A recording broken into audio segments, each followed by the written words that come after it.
வாங்க மக்களே, கறி குழம்புக்கு எப்படி மசாலா அரைக்கிறதுன்னு சொல்லித்தரேன். கசகசா 200 கிராம். கசகசா மட்டும் கொஞ்சம் 200 ஏன் போட்டேன்னா கொஞ்சம் குழம்பு நல்லா திக்கா இருக்கும், நல்லா டேஸ்டா இருக்கும், அதனால போட்டுருக்கேன். ஜீரம் 150. அதே மாதிரி மிளகும் 150. இது 100, இது 50. இப்போ சோம்பு 100. ஏன்னா சோம்பு 150 போட்டா சோம்பு வடை நிறைய இருக்கும், அதனால சோம்பு 100 மட்டும்தான் போடுறேன். இது எல்லாம் கறி குழம்புக்கு நான் அரைக்கிறேன் ஐட்டங்க. வெறும் கறி குழம்புக்கு மட்டும் நான் வச்சுக்கிடுவேன். கோழிக்கறி யானத்துக்கு, ஆட்டுக்கறி குழம்புக்கு எல்லாத்துக்கும் இது யூஸ் ஆயிரும். 3, 6, ஒரு 10 ஏலக்காய்.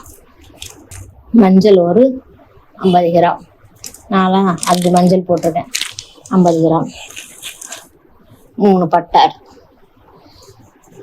சின்னதா உடச்சு போடுங்க. பெருசா போட்டீங்கன்னா மிஷின்ல பார்த்தாங்கன்னா அரைக்க மாட்டாங்க. மிஷின்ல இதெல்லாம் இப்படி நுணுக்கி போட்டுருங்க. கிராம் இவ்வளோ போதும். உள்ள போயிருந்தாலும் ஒன்றும் தெரியாது. இது 2 அன்னாச்சி பூ போட்டுக்கோங்க. அன்னாச்சி பூ போட்டுக்கோங்க. இதையும் கொஞ்சம் உடச்சி போட்டுருங்க. அப்படி சின்ன சின்னதா நல்லா அப்படி குளிக்கிட்டீங்கன்னா ஒன்றும் தெரியாது. குளிக்கிட்டோம்னா உள்ள அரைக்கும் போது இவ்வளவுதாங்க கறி குழம்புன்னு அரைக்க வேண்டியது. மொத்தம் எல்லாம் ஒரு 1/4 கிலோ. அவர் எடை போட்டு தான் அரைப்பாரு. எடை போட்டு எவ்வளவு கேட்கறோம் கேட்டுக்கிறட்டும். இவ்வளவுதான் நான் கறி குழம்புக்கு அரைக்க வேண்டிய மசாலா. அடுத்து இதை நான் வறுக்க மாட்டேன். சில பேர் வறுக்கிறாங்க, நீங்க வறுக்க மாட்டேன்னு. வறுத்தா நல்லா இருக்காது. இப்படி அரைச்சாதான் குழம்பு டேஸ்டா இருக்கும். வறுத்தா அது வேற மாதிரி இருக்கும். இது கறி குழம்புக்கு மிளகு, ஜீரகம், கசகசா, ஏலக்காய், லவங்கம், அன்னாச்சிப்பூ எல்லாம் போட்டு இது கறி குழம்புக்கு அரைச்சி வச்சுட்டேன். இது கறி குழம்பு, மட்டன், கோழிக்கறி, ஆட்டுக்கறி, முட்டை குழம்புக்கு எல்லாத்துக்கும் இதுக்கு போடலாம். பார்த்துக்கோங்க. இது சென்னா மசாலா குழம்புக்கு போடலாம். சுண்டல், வெள்ளை சுண்டல் இல்லை, அது கூட போட்டு வைக்கலாம். 1/2 கிலோ தனியாக வாங்கி வச்சிருக்கிறேன். இது 1/2 கிலோ. 1/2 கிலோவுக்கு 150 மிளகா தான் போடுவேன்.